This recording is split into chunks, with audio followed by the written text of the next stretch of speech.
Bonjour papa. Bonjour ndeko na ngai. Oui, tomoni bino awa kombo nani? Kombo na ngai papa Serge Monzoy nazali diacre na Assemblée chrétienne de Ngaliema. Oyo pasteur Gauthier Mafuta azali kokamba. Tomoni bino a ebele bolati ba polo ya Jésus-Christ le Dieu de la réalité. Événement nini zo lekala awa plus précisément? Awa tozali na terrain Malueka Régie na route Nzolana. Toye awa na sango moko ya kitoko pe ya malamu.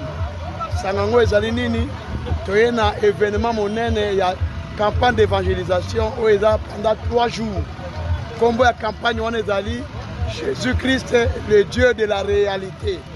Donc toye awa on a sensibiliser la population ya Malueka bayeba ete Yesu Kristo azali solo na bomoy pe azoko kangola. Sikoyo mbela nini oyo pesi na bandeko bavandi nzinga ya commune ya Ngaliema o bavandi na régie bavandi na Malueka oyebisi bango nini?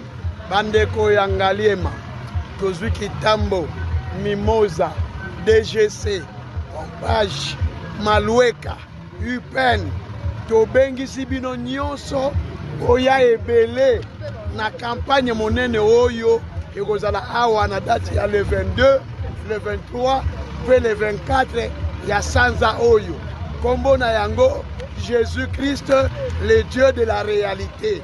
Oya na baka difficile malade kobika na kombo Yesu Kristo nzambe ya réalité. Nzambe ya réalité. Nzambe ya